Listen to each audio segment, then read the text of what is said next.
Buenas tardes a todos y a todas, y gracias por vuestra asistencia. Estamos reunidos en este día del casi recién nacido otoño en el Casino Obrero de Béjar, una institución cultural y recreativa más que centenaria, que no se puede entender sin la ciudad que la arropa, ni la ciudad de Béjar sin ella.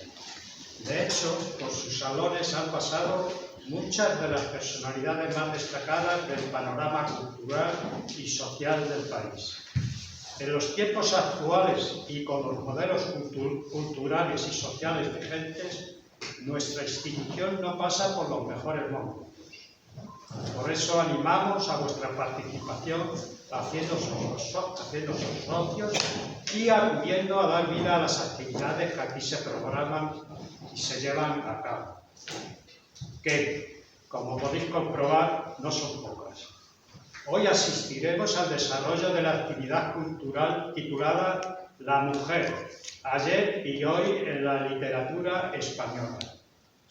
Se trata del cuarto salón literario Pilar de Valderrama, en Castilla y León. En él intervendrán Alicia Viladomar, directora de estos salones literarios y nieta de Pilar de Valderrama. Como invitada tendrá a Mercedes Montmany.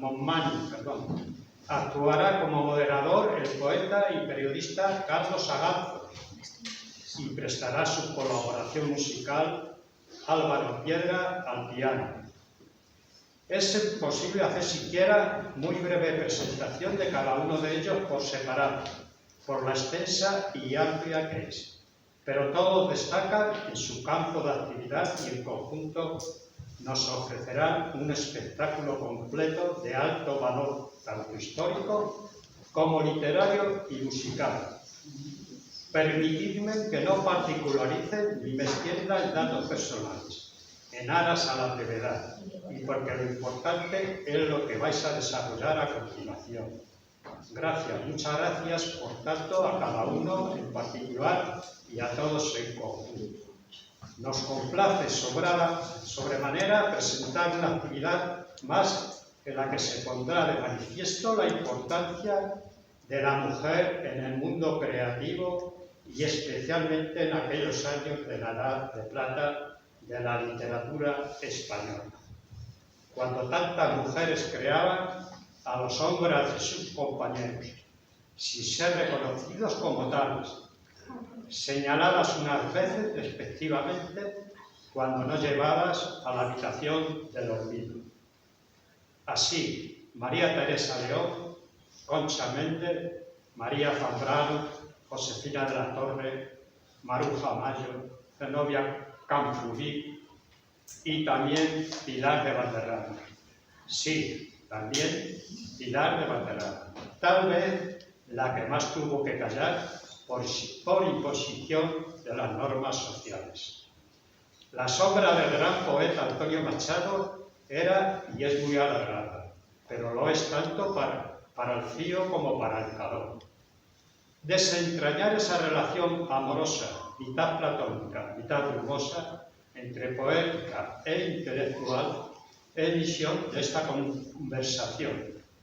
Darle voz propia a una mujer que, como otras tantas, tuvo que restringir sus opiniones y sus manifestaciones de todo tipo, en de justicia para dejar a cada cual, sea hombre o mujer, al descubierto de sus propias cualidades y de sus defectos personales. Todas ellas os lo agradecerán. Con ello, la creación artística y la cultura no serán más pequeñas, sino que alcanzarán un mayor grado de plenitud.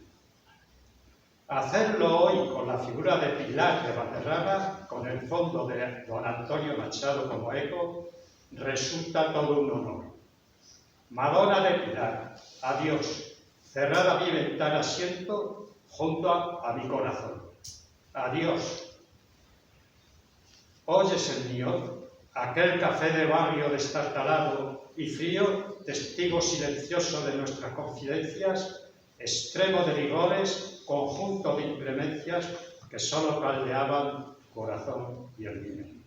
Gracias una vez más a todos que vais a intervenir y al Instituto de la Lengua de Castilla y León y a todos los que han hecho posible que este acto se realice en el Casino de Béjar. Muchas gracias.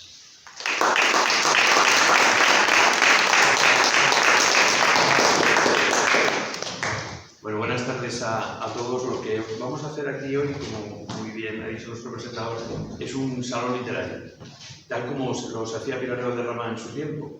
Siempre lo hacían con varios elementos, que era el diálogo, y vamos a dialogar un rato, la música, que siempre era absolutamente fundamental, y hablar de algo en concreto. En este caso vamos a hablar de Pilar de Valderrama, no suficientemente conocida todavía, a pesar de su importancia, y vamos a hablar también de literatura femenina. Para darnos la bienvenida, pues tenemos con nosotros a la nieta de Pilar de Valderrama, de la Guiomar de Machado, que es Alicia Villarreal.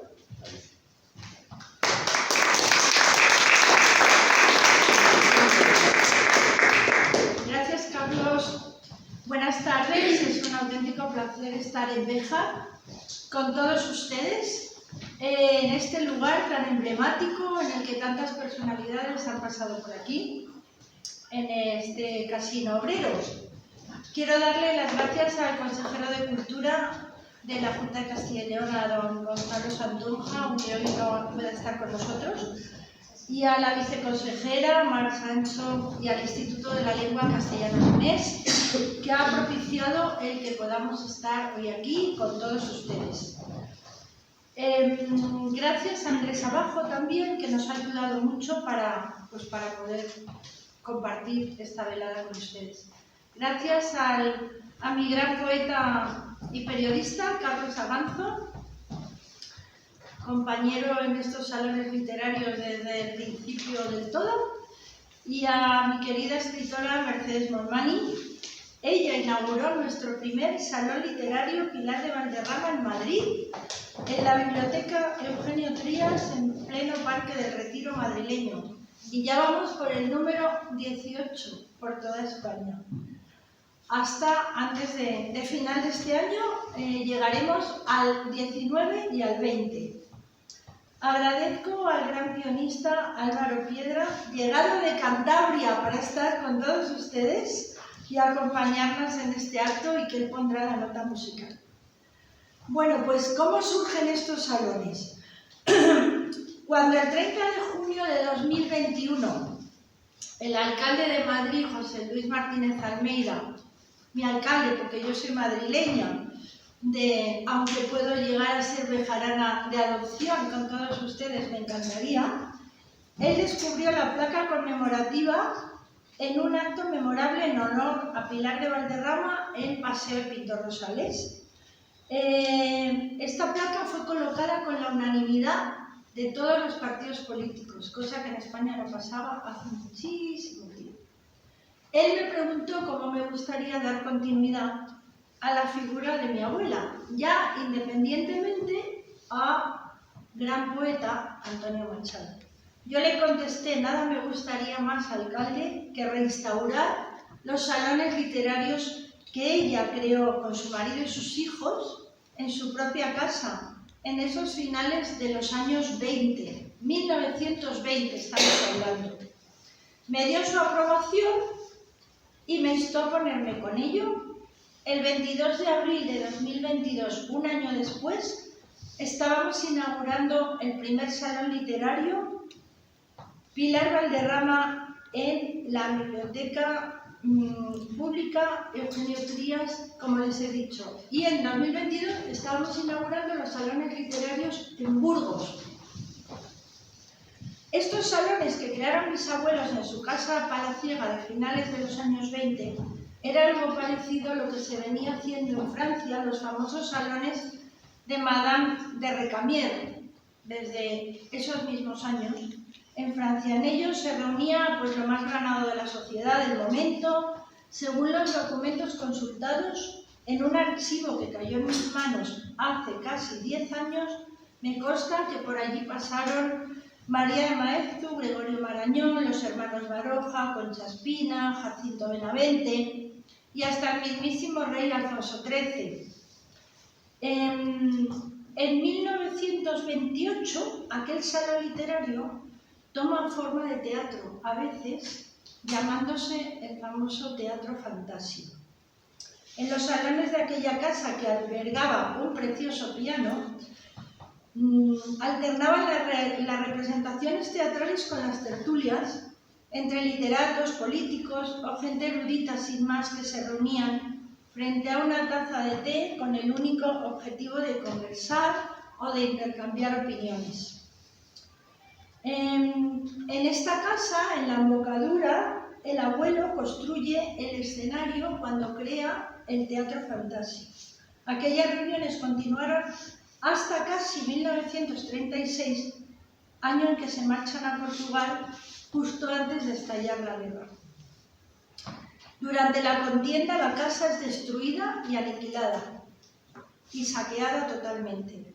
El salón que ella creó no es un salón en sí mismo, no es un lugar en sí mismo, es una forma de relacionarse dentro de la intelectualidad, una reunión donde se hablaba de literatura, se recitaban poemas, simplemente se hablaba, a veces con un trasfondo político, pero no necesariamente.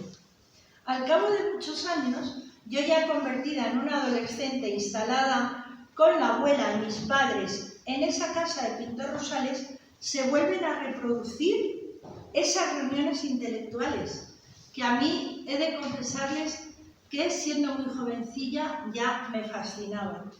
El salón literario irrumpía de nuevo en la vida de los Valderrama. Aquí hablamos ya de la generación del 27, Jorge Guillén, Gerardo Diego, José Luis Cano, Manuel Alexandre, reconocidos periodistas que ya comenzaban a indagar sobre el consabido secreto, que a mí nunca me contó. Eso es lo que pongo en mi libro y descifro por qué nunca me contó ese secreto. Desfilaban por mi casa continuamente intentando tirar del hilo de ese secreto a ver si conseguían saber algo más. Pero ella consiguió llevarse el secreto a la tumba y lo dejó escrito para que, asesorada por los confidentes, para que el día de mañana se pudiera saber. Yo he seguido el ejemplo de la abuela al pie de la letra y en mi propia casa siempre me ha gustado reunir amigos, escritores, políticos, artistas. Un amigo un día me dijo: querida Alicia, esto que tú haces es la viva representación de los salones literarios que debió crear tu abuela en otros tiempos y habría que institucionalizarlo. Pues eso es justo lo que estamos haciendo. Con esta propuesta estoy poniendo en valor la esencia del salón literario que mi abuela creó en Madrid, en su residencia, en aquellos años 20 del siglo pasado. Ahora se recupera coincidiendo con el centenario de la creación de un foro que fue punto de encuentro de tertulias y reuniones de los grandes literatos y artistas. El Salón Literario pretende recuperar el legado de mujeres escritoras, hacer visible su trabajo en la literatura y combatir la discriminación que han sentido y que han sufrido a lo largo de la historia. Pero, como no les quiero aburrir porque es mucho más divertido entablar una conversación, simplemente les diré una frase que a mí me fascina, que es: siempre hay que propiciar las cosas para que sucedan. Y eso es exactamente lo que yo vengo haciendo desde que inicié estos salones literarios. Y la vida se vive hacia adelante, pero siempre se entiende hacia atrás. Y tengo una sorpresa para todos ustedes. Como solamente he podido traer 3 libros y no han llegado a tiempo, al final voy a rifar un libro entre todos ustedes. Bueno, pues el que tenga la suerte de que le toque, se lo dedicaré con mucho gusto. ¿Les parece? Pues pasamos a la conversación.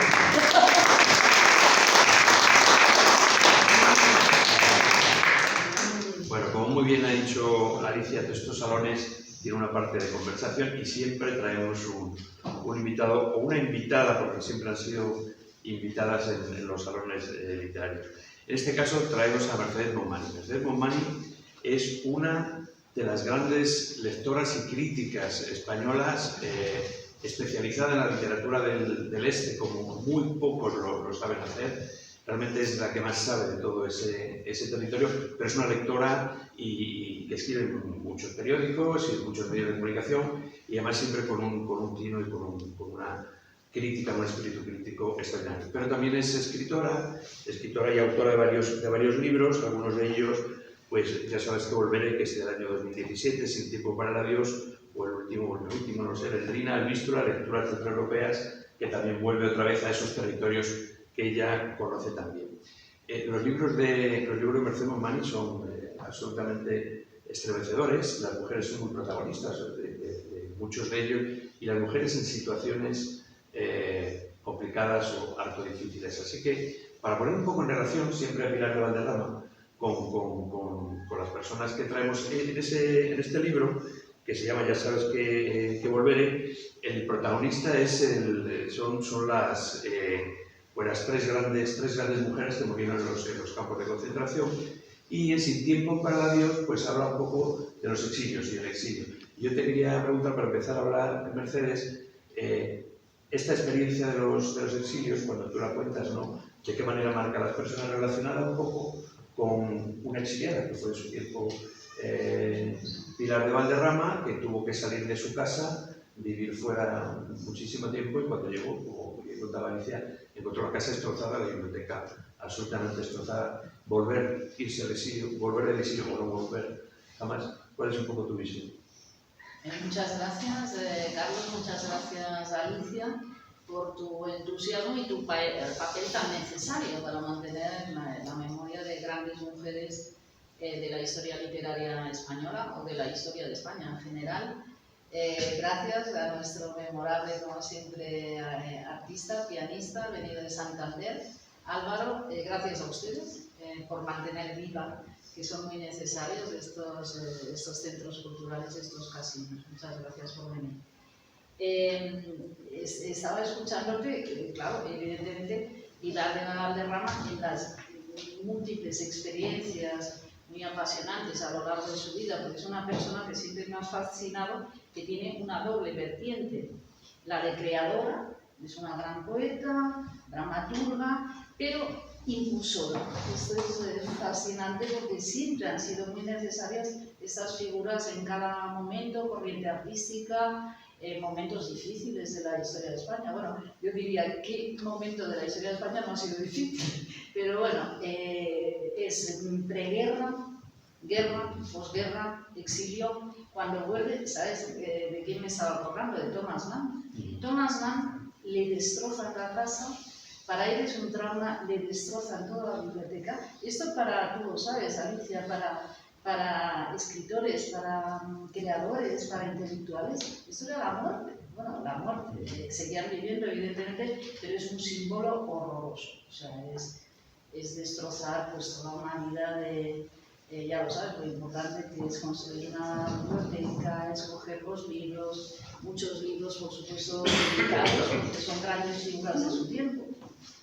Pues era como si le hubieran cortado un brazo, ponía ella en sus propias memorias. Estaban los libros dedicados de Rubén Darío, por supuesto, de los hermanos Machado, de Unamuno, de toda la generación del 98, y se quedaron todos. La biblioteca arrasada, vamos, fue prendida en fuego, o sea que es que no quedó nada, ni las cenizas. Es la experiencia, por esto, cuando yo escribí Sin tiempo para el adiós, exiliados y emigrados de la literatura del siglo XX, es el siglo, que no nos engañemos, es el de las grandes tragedias, convulsiones, desastres, y uno de ellos, claro, es el exilio.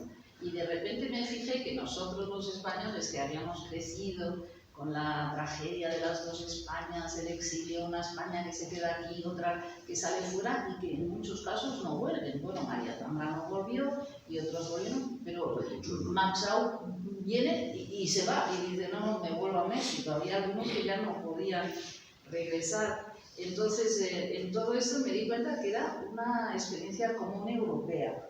Todos los países tienen estos desastres del exilio, los que huían de la Revolución Rusa, como mi querida Irene Nemirovsky, que va a parar a Francia, pero luego en Francia los alemanes la vuelven a llevar a morir a Auschwitz. Son más tragedias, además en el corazón de la mejor literatura. A ver, hay que tener un respeto para todo el género humano, sin distinciones, pero bueno, mi especialidad es examinar esto, los exilios literarios. Ha habido exilios de todo, artísticos, de músicos, de arquitectos, de historiadores. Es la disolución de una cultura. Y luego son desastres, como decía Alicia, que parecen a primera vista materiales, pero muy importantes. Y cuando puse el título Sin tiempo para Dios, es que se marchaban con una maletita. Yo me fijé en una carta que le escriben los dos jóvenes hijos de Thomas Mann. Erika le escribe a su hermano y le dice: me he ido, no he tenido tiempo. Se marchaban de un día para otro para no dar pistas a la policía y se iban con lo opuesto. Y entonces le dije a mi editor: quiero un título que signifique esto, o sea, salir sin tiempo ni de despedirse de nadie. En este libro tuyo, Alicia, dedicas un capítulo especial a esa pérdida y comparas la pérdida de la biblioteca, la pérdida de la casa y de la biblioteca, con las dos pérdidas más grandes que tuvo en su vida Pilar de Valderrama. 3 serías, incluyendo a su marido, pero la pérdida de Antonio Machado, de la cual se entera un tiempo después, estando ya precisamente en Valencia, sin poder volver a Madrid, y la pérdida de su hijo en la guerra. Tan importante sería, porque ella lo dice también en sus memorias, ¿no? la pérdida de la biblioteca, por parte de todo el mundo. ¿Cómo lo sintió ella? Pues para ella, indudablemente, la muerte más importante fue la pérdida de su hijo con 25 años, pero es que su hijo muere el mismo año que muere Machado, o sea, sus grandes amores, su hijo y su poeta, mueren en el 39. Para ella, el 39 es el holocausto de su vida, por eso su libro lo titula Holocausto, su cuarto libro de poemas. Pero también contempla, con prólogo de Manuel, sí, con prólogo de Manuel, pero también contempla y habla de la pérdida de su biblioteca, porque eso es cuando dice, es como si me hubieran cortado un brazo. Es otro sentimiento diferente, pero al fin y al cabo es una pérdida y le costó mucho superarla. Y luego hay una pérdida que le marca toda su vida, que es que su padre muere cuando ella tiene 6 años. Y claro, ella se siente huérfana a morir y para colmo la madre se vuelve a casar con un señor que a ella no le gustaba nada porque los hijos eran poco más o menos que vagos y maleantes. Entonces, ella pide entrar interna en el colegio del Sagrado Corazón, que los colegios no eran como los de ahora, o sea, eran unas paredes de piedra enormes, frío aquello, helador, y ahí se queda desde los 6 años hasta los 19, que sale para casarse, incluyendo las vacaciones escolares, que era cuando salía. O sea, que ella tiene pérdidas muy importantes y en cada etapa de su vida ella lo manifiesta, cómo esa parte ocupa un lugar psicológicamente hablando dentro de su personalidad. Indudablemente, la pérdida de su padre con 6 años no es igual que la pérdida de su hijo cuando ya es adulta, pero emocionalmente sí, porque aunque corresponde a 2 periodos diferentes, igual que cuando pierde todos esos libros de Rubén Darío, que era su amigo del alma, al cual le dedica su primer poema en el primer poemario que hace, que es Las Piedras de Oreb, en 1923, que justo ahora se acaba de conmemorar los 100 años con la exposición que hemos tenido en el Cervantes de Madrid, dedicada exclusivamente a ella, no a Antonio Machado, a ella. Y Antonio aparecía como colateral, pero la exposición ha sido enterita para ella, o sea, ha sido un homenaje bárbaro. Y 1923, primera publicación de ella, Las Piedras de Oreb, que lo publica cuando tiene 30 años prácticamente. De ahí nos vamos a Huerto Cerrado en 1928, de ahí a Esencias, o sea, es que fue una mujer prolífica, no, lo siguiente. Luego en su dramaturgia igual, en fin, que es que no hay nada que no sea interesante de análisis a nivel emocional, a nivel intelectual muy profundo en toda su vida. Y eso es un poco lo que hace este libro, sacar a colación todas estas cosas.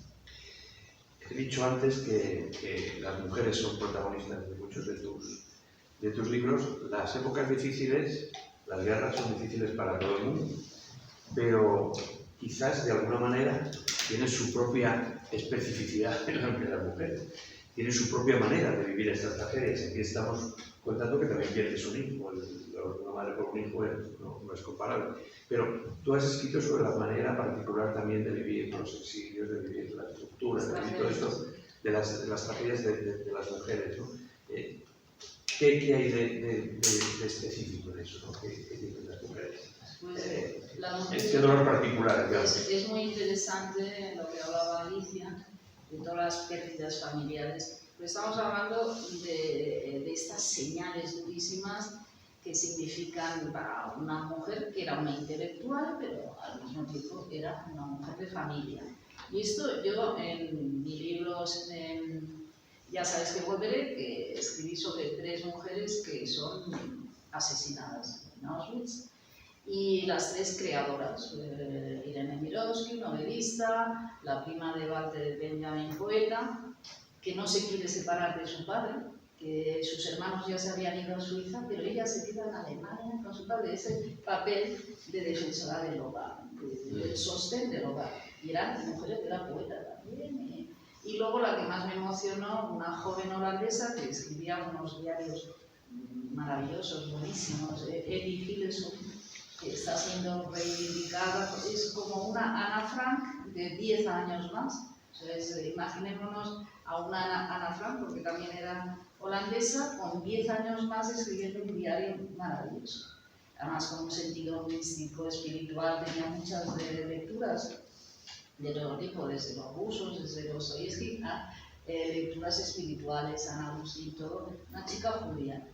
Y esto me emocionó mucho, lo que decía de estos sostenes del hogar, de la familia que no se separe. Ella elige la resistencia, le decía continuamente, puedes escapar, eran chicas que tenían mucha relación con jóvenes resistentes, podía haber escapado de Ámsterdam y escoge quedarse con sus padres y sus 2 hermanos pequeños. Y esto me emocionó tanto, este doble papel que a lo largo de las épocas, ya seas una intelectual, mujer de la cultura, pero también eres una mujer de familia. Y no se quisieron separar y tuvieron oportunidad de irse. Es muy estremecedor el papel de las mujeres en las guerras. Luego me emocionó mucho cuando leí, bueno, tú conoces también esta etapa, Concha Méndez, la mujer de Alto Laguirre. Ellos se van a México, esto es de las memorias, que además lo tituló Memorias habladas, era algo que grabó su nieta, o sea, no escritas, pero claro, era un caudal de memoria. Y Concha Méndez era poeta, pero cuando viaja, claro, en medio de la generación del 27, entonces editores, poetas, claro, se dedica con su marido a toda la vida también a editar a los grandes de la época, pero siempre con un papel secundario, escondido. Entonces me emocionó mucho leer las memorias porque la pobre decía, llegó a México en los cafés de exiliados, ella se sentaba en un rincón, pero hablaban ellos. O sea, seguían siendo, esto era interminable, el protagonismo seguían siendo ellos. Y además lo dicen, yo no tenía nada que hablar, cuando se reunían les servía algo para tomar, una copa de vino y otra vez el papel secundario, ya fuera aquí, ya fuera en el extranjero. Entonces, bueno, de aquí el valor de tu abuela, que supo mantener esta dignidad que tienen que tener siempre las mujeres. Lograba reunir a los grandes de la época, impulsaba estas salones, sesiones literarios, musicales, teatrales, porque también organizaba funciones de teatro, y no resignarse a este papel que, quieras que no, en cada época, y no quiero exagerar, en la actual también, como te descuides, siempre hay esta cosa de lo secundario con las mujeres. Quiere decir que es un papel que se tiene que reivindicar ayer, hoy, seguramente se tendrá que reivindicar mañana, porque hay siempre yo diría que descuido, a veces ni siquiera es algo planeado, y ese ninguneo al papel de algunas mujeres que hay que continuamente, y por eso tiene valor la reivindicación de Pilar de Valderrama en todo el aspecto: creador, de impulsora, de instigadora, de confidente de todos estos escritores de la época, de inspiradora, porque marcaba mucho la creación de otros artistas. Pues es importante, porque ya te digo, Carlos, que en cuanto te descuidas da la impresión de que otra vez avanza lo de la invisibilidad, lo del ninguneo. Hay que estar continuamente alerta. Hemos hablado de Concha Méndez, me sirve para introducir la siguiente pregunta.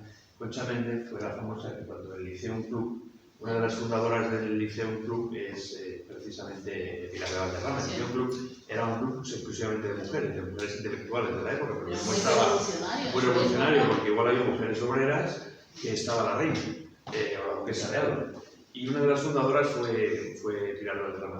Me lo estaba recordando porque hubo un famoso recital de que reunió a muchas poetas de la época, esperaban que fuera Concha Méndez no fue, y hay una carta entre Ernestina de Champurcí y Carmen Conde, en la que dice qué pena que no haya venido Concha Méndez, dice, pero no os habéis perdido gran cosa, porque la mayoría de las mujeres que han leído son muy malas.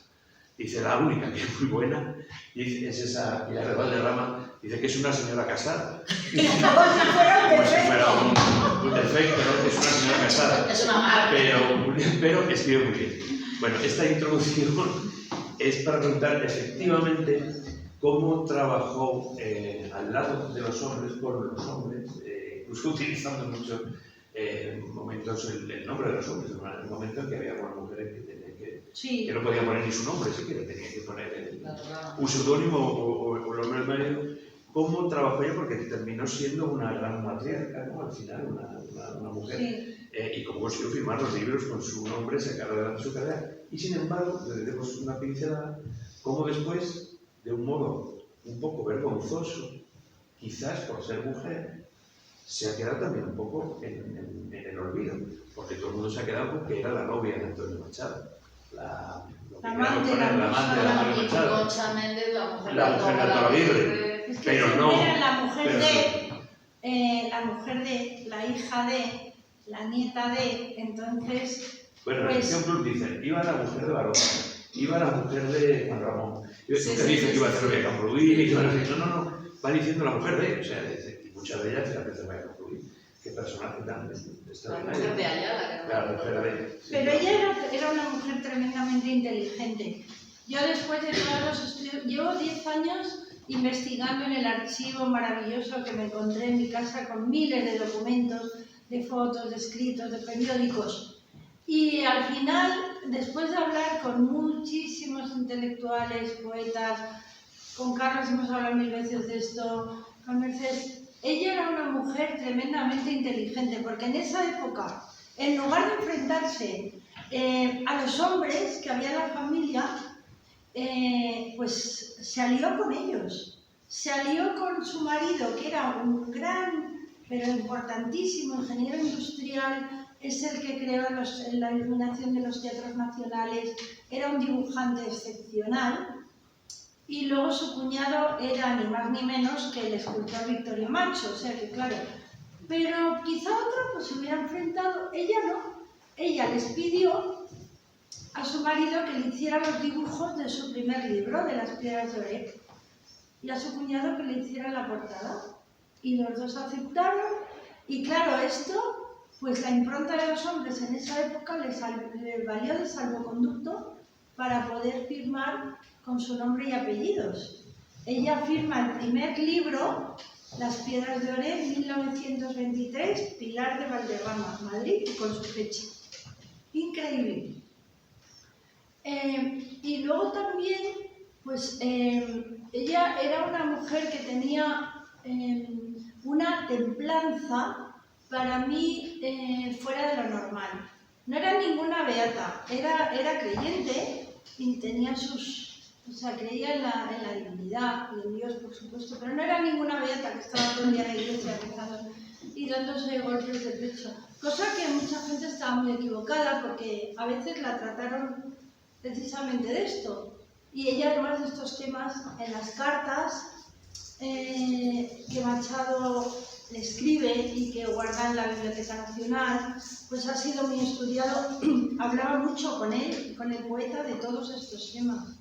También es con él con el que idean el nombre de Fantasio, porque justo coincide cuando empieza su relación con el poeta, está empezando con su marido el teatro.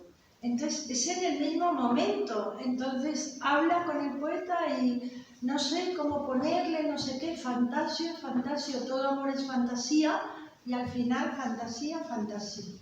Por eso esa idea de Fantasio es una idea que lo pertrecha ella con el gran poeta para el teatro que está creando su marido. O sea, imagínense, y sin embargo la armonía o la sincronía era perfecta.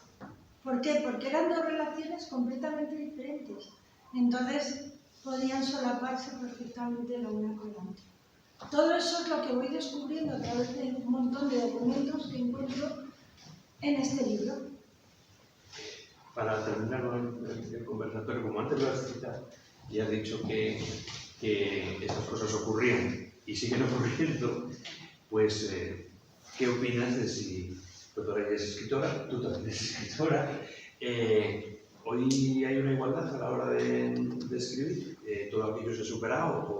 ¿O realmente todas, entre hombres y mujeres, claro, o realmente todavía hay residuos, o no son residuos, o brechas, como lo quieras llamar, o todavía hay terreno que ganar?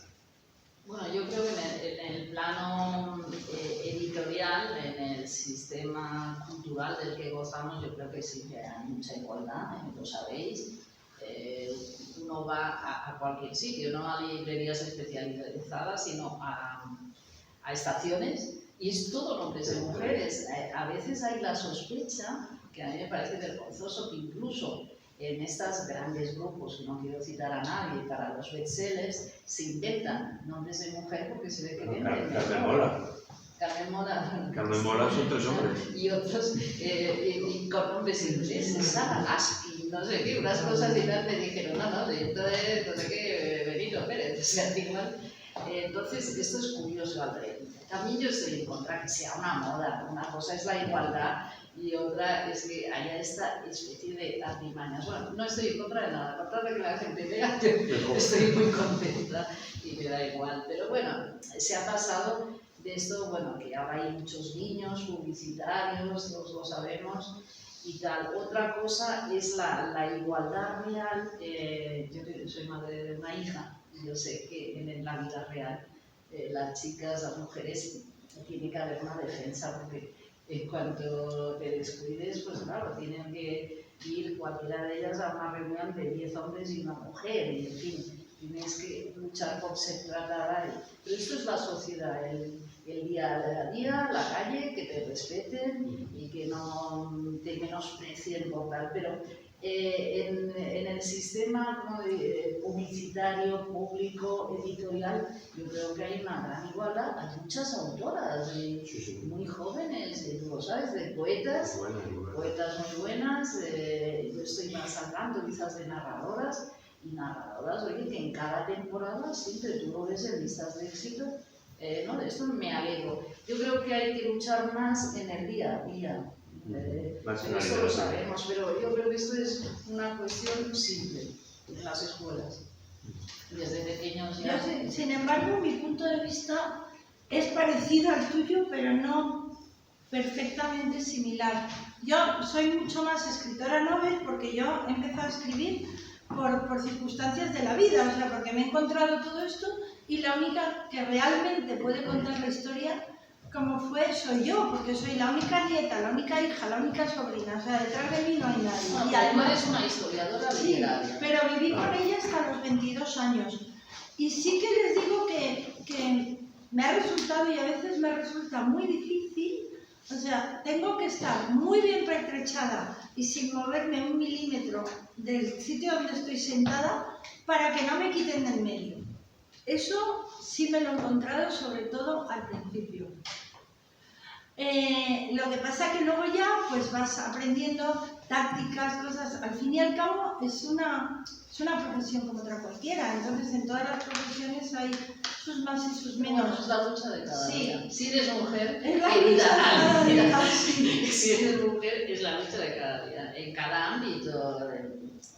No es por... Sí. Además lo digo con simpatía y con optimismo, que yo creo que es la lucha de cada día, para eso, mantener un papel digno, de respeto, etcétera. Lo que tú decías, sí. En cuanto te descuidas, te comen. Quiere decir que...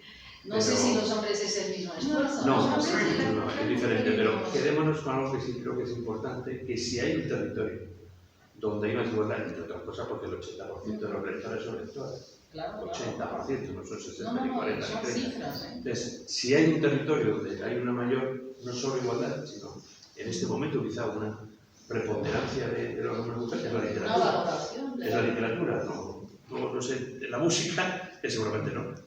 El periodismo digo que no, en ningún caso. ¿Tú crees que no, el periodismo? No, el periodismo no. O sea, el periodismo sí, las de redactoras sí, pero de directivas de periódicos ninguna. De periódicos de comunicación ninguno. De chicas monas, claro, de chicas monas detrás de la pantalla presentando un telediario, sí, todas las que quieras. Pero de directivas, redactoras jefe, directoras generales, no hay prácticamente, el porcentaje es pequeñísimo. Todos los jefes son hombres y sin embargo la mayoría de las periodistas son mujeres, pero igual 70-30. En el mundo editorial 3/4 de lo mismo. Hay muchas directoras de editorial. Mira, claro. Digo 3/4 de lo mismo que de las escritoras. Yo me encuentro una cantidad 3/4 de lo mismo que de las escritoras. O sea, de directoras sí, mucho. El mundo editorial está en manos de las mujeres.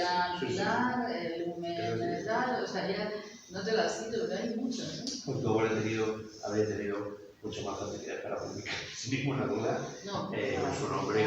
No sería uno. Sí, pensé que ya publicaba además en la editorial de los Baroja, o sea, que es que no era cualquier editorial, o sea, era Caro Raggio, que era la editorial de los hermanos Baroja.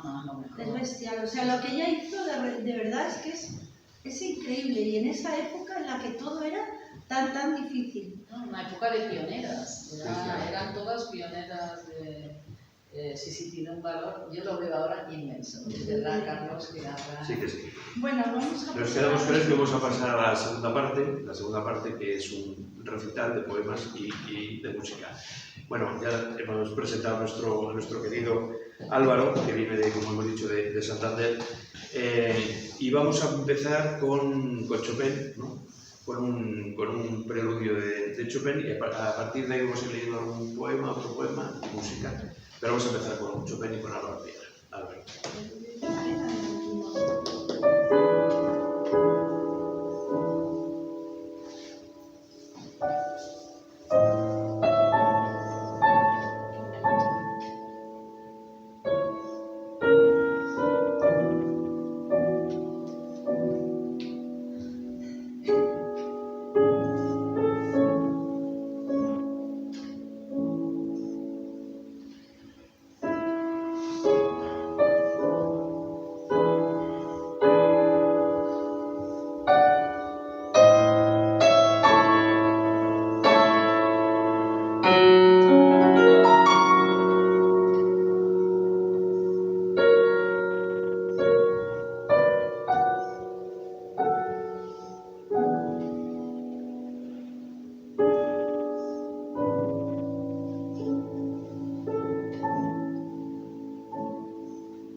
Bueno,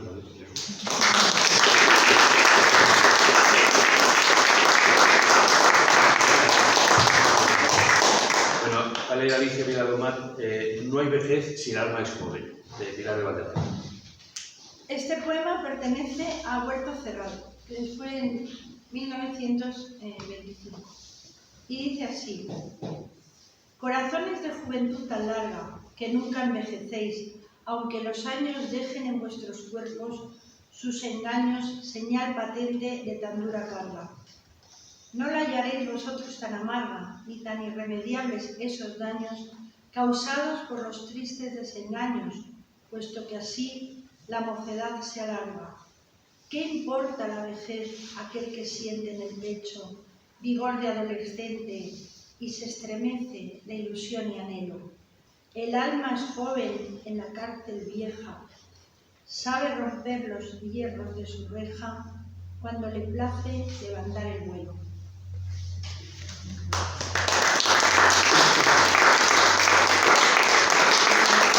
Vamos con Machado, con esos primeros amores suyos en los jardines, que es donde se conocieron.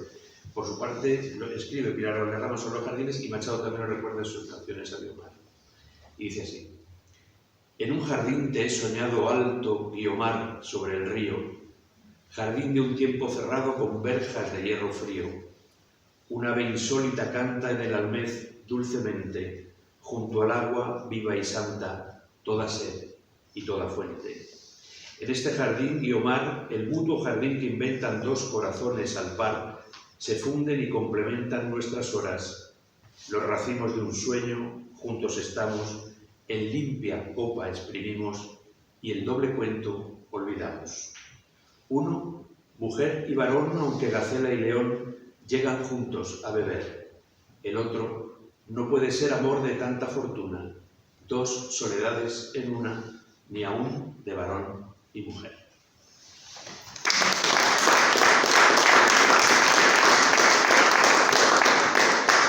Y seguimos con Chopin, con la mazurca.